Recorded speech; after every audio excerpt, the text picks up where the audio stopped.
Hi, witches. It's your Something Scary podcast hostess, Blair Bathory. And thank you for being here, whether this is your first time or you're one of the brave souls who join us every week. And thank you for bearing with us last week as we took a much-needed break. And if you're watching on Spotify or YouTube, you may notice I'm in a new location. That's because I'm filming some really fun stuff for the month of April and May, so stay tuned for that. But for now, let's get into our news stories. Did anything scary happen to you last week on April Fool's Day? We all know that sometimes what starts as a harmless joke can spiral quickly into something much darker. The thrill of tricking someone, the joy of getting away with the joke until the laughter fades and something sinister takes its place. What starts as a prank quickly becomes harsh reality, and the consequences are far worse than imagined. First, don't look behind you, followed by game over, for good. Finally, in our last story, 5 knocks, you're dead. Before we get to today's podcast, I wanted to ask what kind of stories you like. Do you love legends, or are you more of a ghost story gal? Prefer the paranormal? Maybe monsters are your jam? Let us know in the comments. And if you have a story you'd like to share, send us an email at somethingscary@snarled.com. So, wanna hear something scary? Are you next to die? Sometimes it's not the calls you miss that haunt you, it's the ones you answer, like in this story inspired by Rebecca.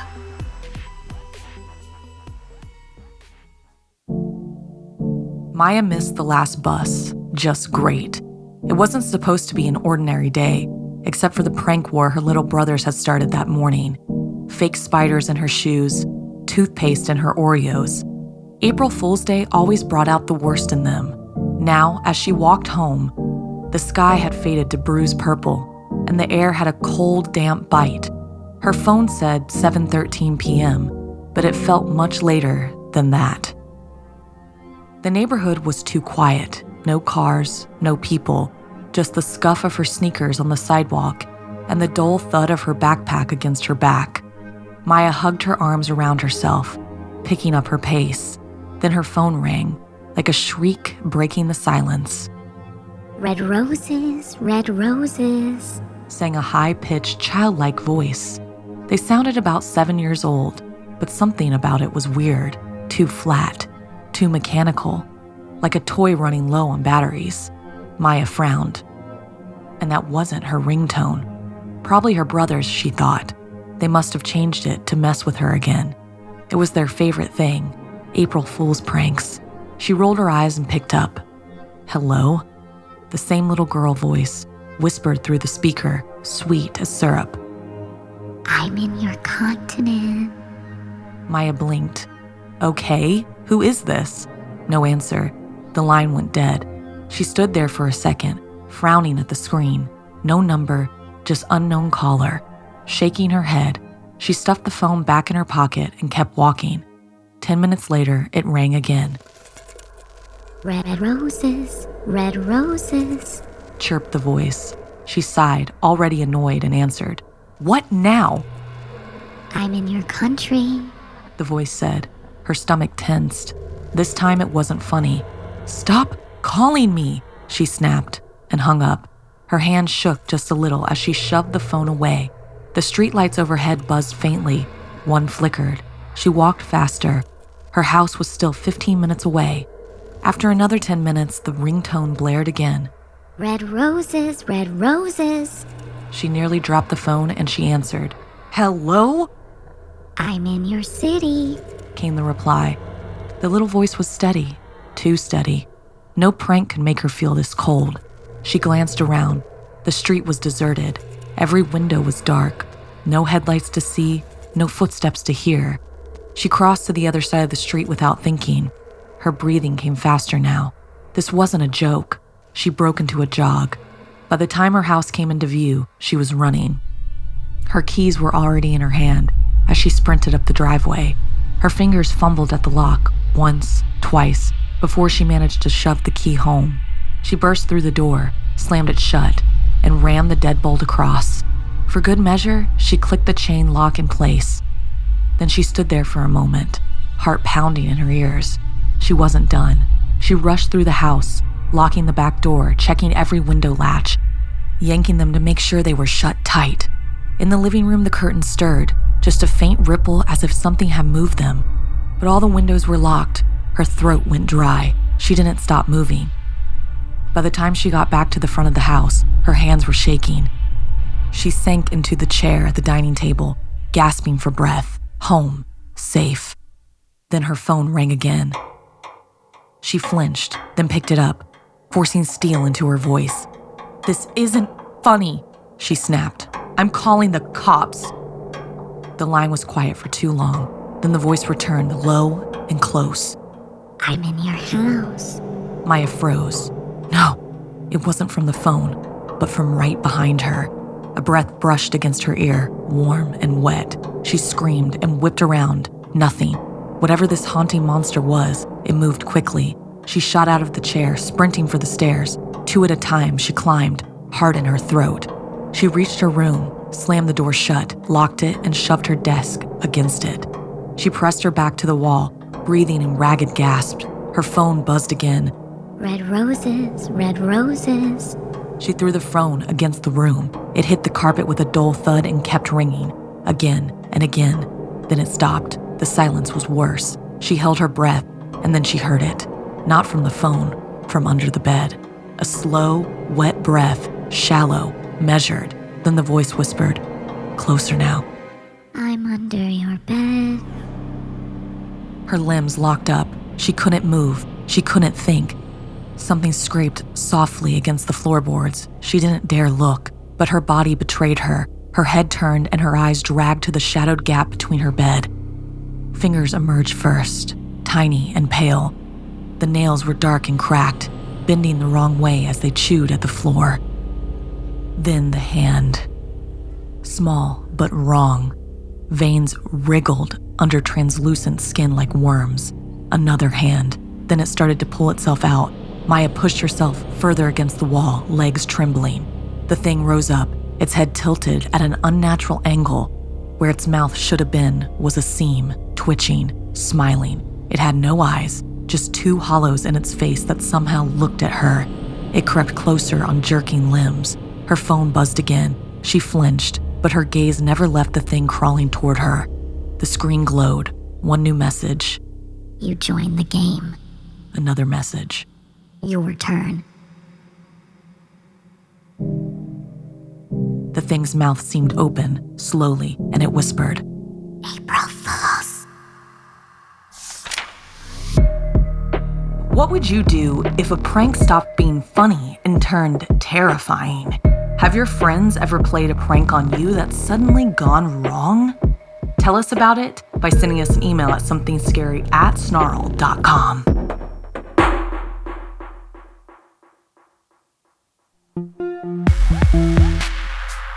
Sometimes the things we let our children play with end up playing with them instead, like in this story inspired by Solar 496. My name is Aaron Gardner, and I am a victim of the endless nightmare known as Polybius. I was with my son and living in Portland when it happened. It was 1981. He had talked me into visiting an arcade with his friend.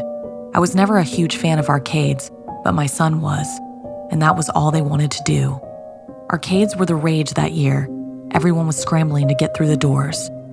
As soon as I set foot on the arcade's carpeted floors, I knew I was in for a bad time. There were kids and teenagers alike, all mashing buttons and throwing quarters in the slots of the arcade cabinets.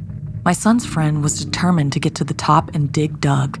While I let them get on with his gaming, I figured me and my son should do something with our time there. I walked around the arcade, mumbling under my breath. I heard about all of them: Pac-Man, Tempest, Centipede, Donkey Kong, Q*bert, but there was one that caught my son's eye. Between Space Invaders and Tetris, there was an arcade cabinet that stood out. Most of them were brightly colored and covered in art. The one was completely black, save for the buttons, joystick, and the title on the top of the cabinet: Polybius. The screen was black and seemed to be broken. Usually arcade games have a demo running, but my son thought it was amazing and wanted to give it a try. After all, what did I have to lose? other than 25 cents. I placed the coin in the slot, and the screen buzzed to life. Oddly, the game also didn't have a scoreboard, like every other arcade game did. I didn't think much of it, though. My son was delighted. The game seemed to be about playing as a spaceship circling a bunch of shapes, shooting them before they reached you, like asteroids. My son zoned out as he started playing. My mind wandered as the noise of my son mashing the buttons and wrestling the joystick drifted through the air. Polybius had poor graphics, even for an arcade game made in the 1980s. I figured it was made by someone with a low budget. That would also explain why I had never heard of it before. My eyes drifted away from the screen and looked over the sea of heads. Along with the usual face of arcade cabinets, there were also claw machines, ball pits, carnival hoops, a prize counter, and others. I don't remember how long we were there, but it must have been a long time because my son's friend was asking if we could go. As far as I knew, that kid never got tired of video games. I turned back to my son, who was still playing Polybius. I looked at my watch. We had been there for 5 hours. I told my son to stop playing so we could leave, but he just ignored me. I ended up having to drag him away from the arcade cabinet and to the front doors. Saying my son wasn't happy about this decision would be a pretty big understatement.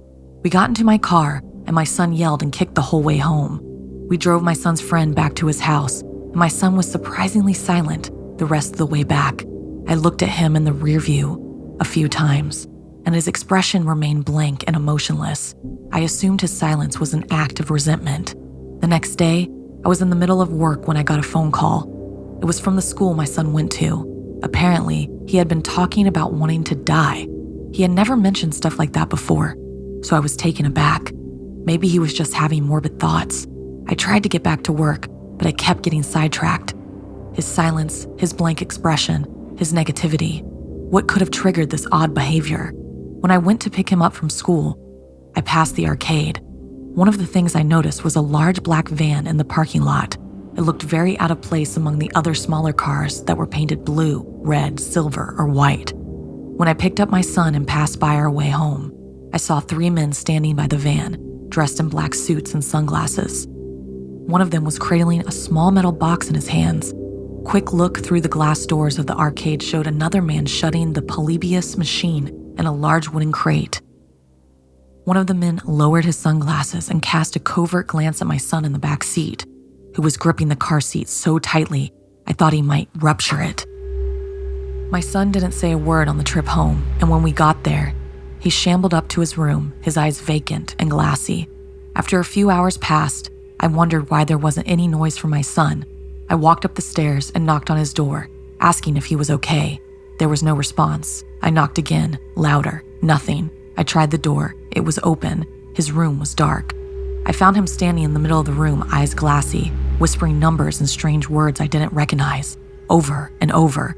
His hands were moving in the air like he was tracing invisible shapes. The walls were covered in writing and spiral symbols. I called his name, but he didn't seem to hear me. I grabbed him by the shoulders, and his lips stopped moving. But when he looked at me, his eyes were dilated and empty. We took him to the doctor, specialists, psychiatrists. No one could explain it.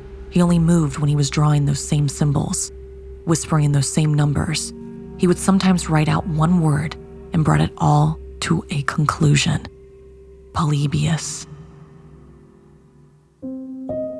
Polybius is no game. It's a test, an experiment. And to those men in black, my son was just their most recent lab rat. It's been 52 years since this happened, and I am only sending this because if you see your child playing that arcade game, stop them, run, and do not look back. Have you ever felt like a game you were playing was actually changing you? Was there something more sinister to it? Or was that on the surface? And don't forget to join our Patreon so you don't miss a thing. Go to patreon.com/snarled.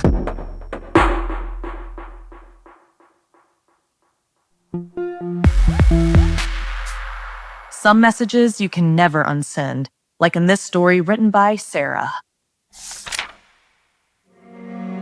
It was spring of 2003.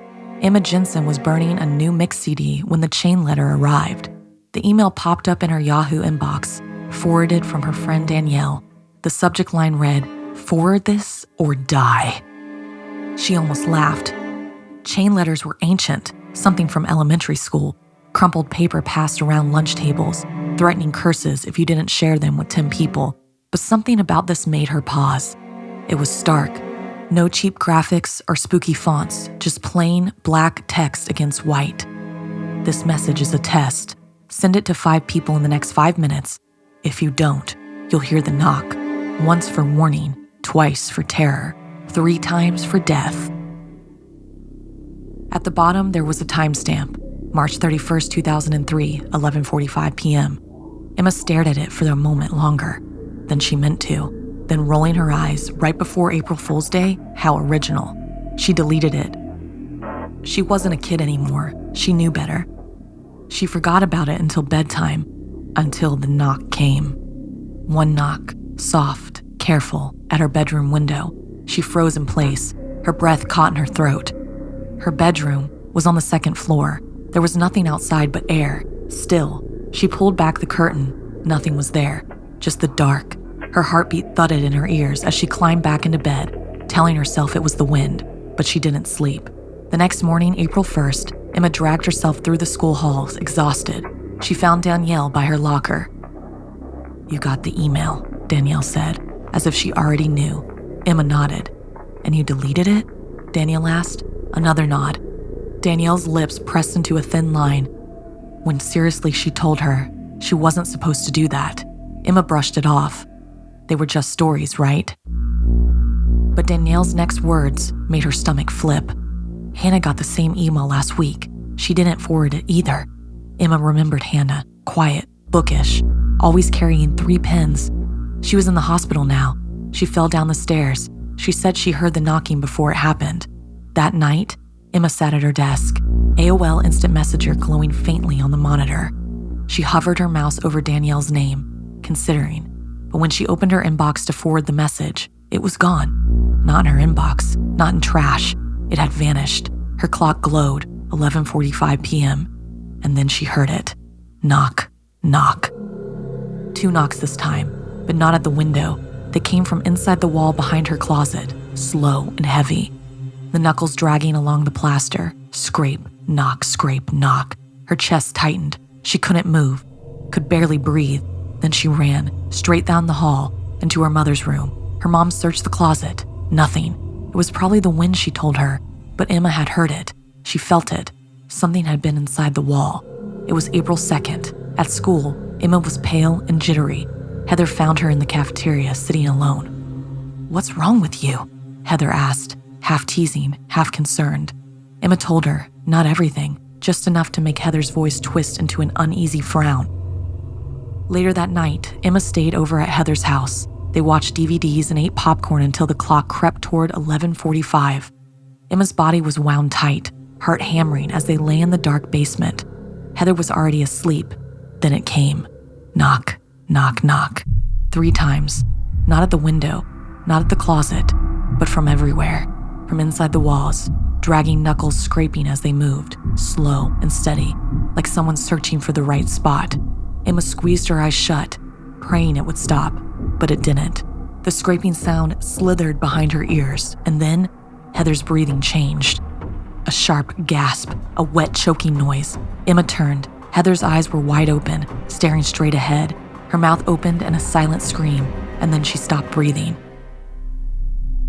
They said Heather died of sudden cardiac arrest, probably from a condition that was undiagnosed. But Emma saw the bruises on her arms, long, dark finger-shaped bruises. When Emma returned home, she found a new email waiting from unknown sender 666@AOL.com. Subject, too late. Message, you can still live, but you have to make a trade. Send the message to someone who won't forward it. They'll take your place. Her hand shook on the mouse. She could do it. She could send it to Jason or Tiffany, someone who wouldn't believe. It would be easy, and then she remembered. She had already sent it to Heather. Heather hadn't forwarded it. That's why she died. Emma stared at the message on her screen, bile rising in her throat. Even if she forwarded it again, would it really save her, or just delay what was already coming? How many people had played along, thinking they'd escaped, until the knocks returned, until there was nowhere left to run? The reply came before she could finish the thought. You already traded, but there's one more thing you can do. Come see us. There was an address, an abandoned house on the edge of town. Everyone said it had been empty since 1987. No one said why. Emma went anyway. The house was waiting. She stepped inside and heard it almost immediately. Knock, knock, knock, knock. The dragging sound of bones scraping along wood, coming from beneath her feet. Behind the walls, above the ceiling, she turned to leave, but there was no door anymore, only darkness. They say Emma was never seen again, but sometimes late at night, people still get emails from emmaforward@gmail.com. The message always says the same thing: forward this or die. And now there's something new at the bottom. 5 knocks, you're next. Have you ever shared a chainmail letter before? If you got that email, would you forward it, or would you just wait for the knocks?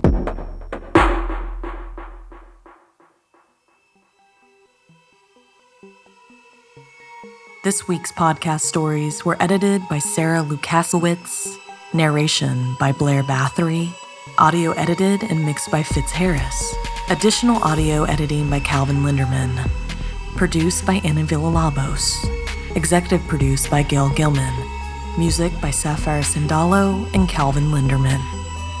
If you have a story you'd like to submit, send me an email at somethingscary@snarled.com. Don't forget to watch the video version of Something Scary over at youtube.com/snarled. And if you'd like to support the show and everything we do at Snarled, join our Patreon at patreon.com/snarled.